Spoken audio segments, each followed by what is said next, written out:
What's up guys, in today's video I am going to be making some side skirt extensions for these side skirts, which I didn't do a video on these because all they are is just a flat piece of plastic, and I put them on a while ago just to make it look better because it was bothering me. But if you really pay attention, I used to have side skirts that had a little like winglet right here, and I got rid of those. I still have them, but one of them was cracked, and I have a better plan for what I want the next ones to look like.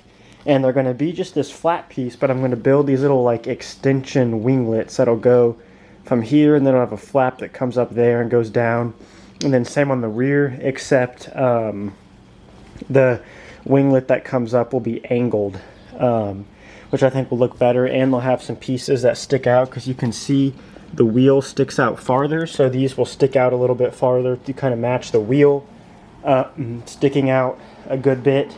And these were inspired by the 2020 GT500 because it has something similar on the front. It kind of like comes out and then comes up, and I saw those and decided that I wanted to do those on this. And I haven't done any of the front or rear arrow yet. I'm just going to finish this, and then I'm going to make some better canards that go here, full chassis mount splitter. I'm going to try to pick up the plastic for that soon. So hopefully that video is coming soon. I wanted to get a thicker plastic so that it could be more functional, and there's going to be a lot more design and R&D going into that.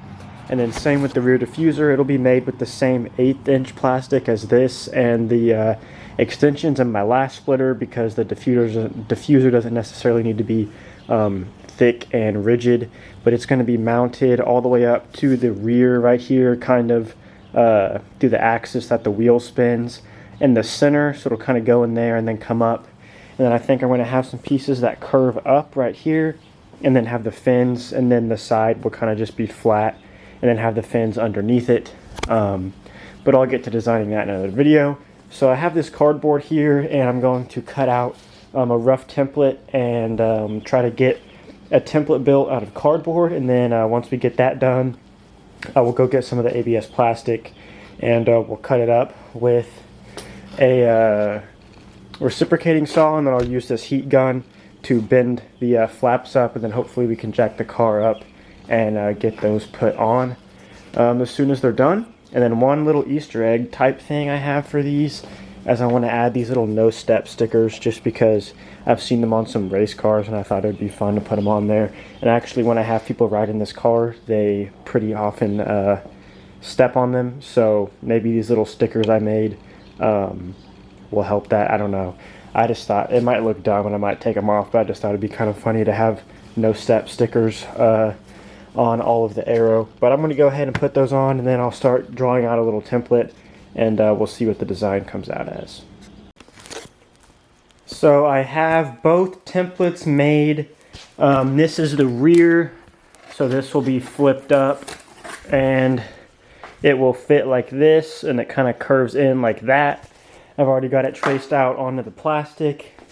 And then this one will be for the front, and it's going to fit like that, and they're going to kind of just be screwed in underneath there.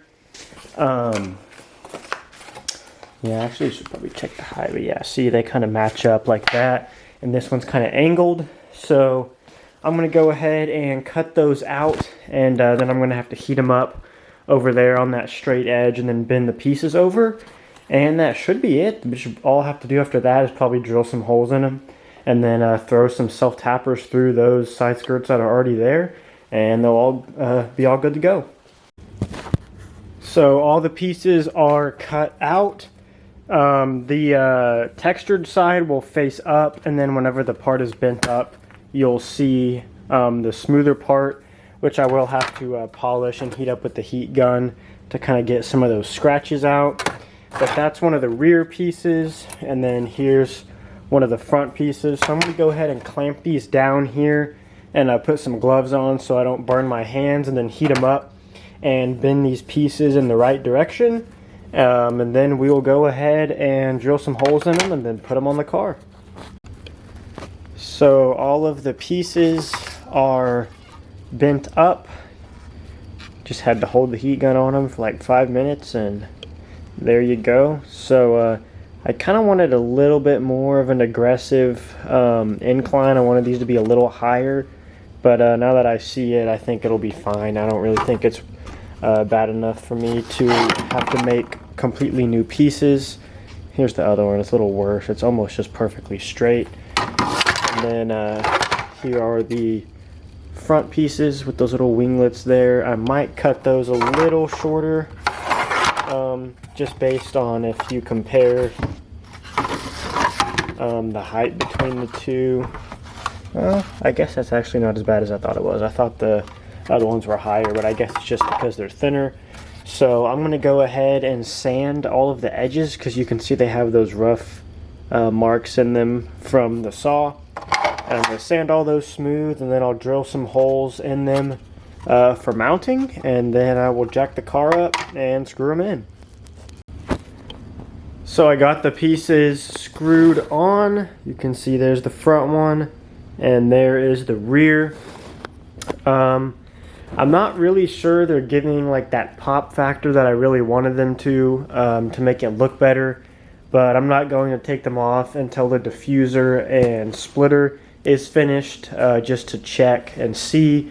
I took my rear mud flap off just because I didn't like it and the bumper's broken, and I left these front ones on to keep rocks and stuff from coming up on the paint during autocross. But I don't know if I love the look of the mud flap with the splitter or like side skirt extension, so we'll see. I might take those off and try to design some sort of like different rock deflector thing, just to keep rocks from getting right on that panel right there. But other than that, I do think they pop a little bit better, and they look better than the last side skirts I had on, just because it had just that one little flap at the end, and I don't really think it meshed well necessarily. So this should be a little bit better. These are a little shorter, so you can still see that part of the body line on the side skirt. And I'm going to have stickers along there of companies that have helped with the car, and just parts that I like on the car. And then right here, I'm going to finish that kind of, it'll be like a stripe of companies along there.